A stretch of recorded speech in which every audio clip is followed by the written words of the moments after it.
Құрметті үйренуші, жағдайыңыз қалай? Бүгінгі тақырыбымыз present simple. Present simple дегеніміз жай осы шақ. Жай осы шақты қай кезде қолданамыз? Мысалы, мен күнде сағат 7-де оянамын, күнде қайталанып отыратын дүние ма? Иә, бұл жай осы шақпен қолданамыз.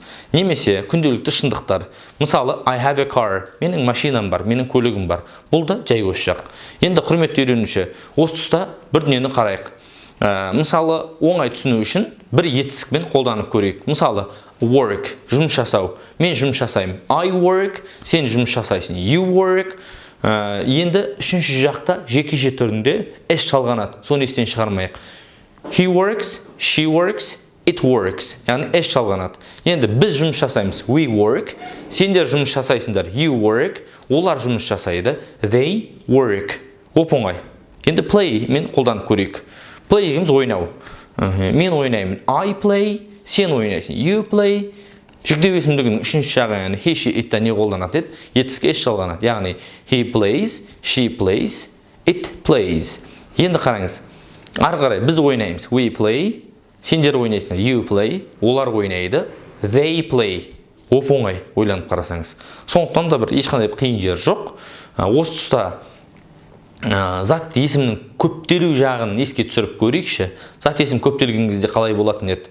Яғни, мысалы, country дегенде y мен аяқталатын еді. Ол көптелген кезінде S шалғанатын еді та, сөйтетін еді та, қалай өтетін еді? Countries болып өтетін еді. Дәл сол сияқты, бұл да үшінші жақта S шалғанғаны үшін, бұл жерде бірақ көптелу емес.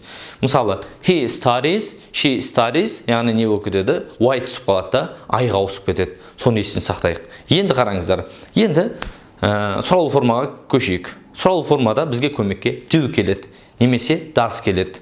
Ол қалай болады? Ол бұлай болады. Қараңыздар, I work, мен жұмыс жасаймын. Мен жұмыс жасаймын ба десе, do алдына шыға салады. Сонда do I work, мен жұмыс жасаймын ба деген шығады. Мысалы, сен жұмыс жасайсың, you work, сен жұмыс жасайсың ба болса, қалай болады? Do алдына шығады. Do you work, сен жұмыс жасайсың ба деген шығады.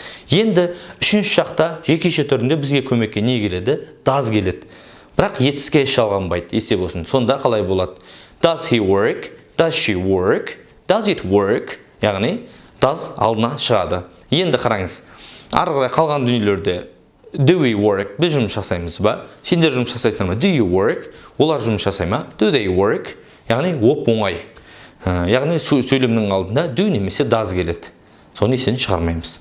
Енді үйреткім келетіні болымсыз нұсқасы, яғни negative form, болымсыз нұсқасы, яғни мен жұмыс жасамаймын деген. Бұл жерде көмекке бізге don't келеді. Егер жекеше түрі, үшінші жақтың жекеше түрінде doesn't келеді. Ол қалай болады? Ол былай болады. I don't work, мен жұмыс жасамаймын. You don't work, сен жұмыс жасамайсың.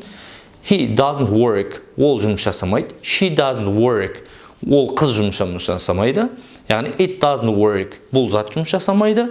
Енді ары қарай we don't work, біз жұмыс жасамаймыз. We don't work, біз жұмыс жасамаймыз. Сендер жұмыс жасамайсыңдар. You don't work, сендер жұмыс жасамайсыңдар. Олар жұмыс жасамайды деген they don't work, яғни олар жұмыс жасамайды деген мағынаны береді. Құрметті достар, бұл оп-оңай, яғни present simple тақырыбы. Қазір сіздерге тапсырмалар береміз. Сол тапсырмалар арқылы дұрыс түсініп аласыз деген ойдамын.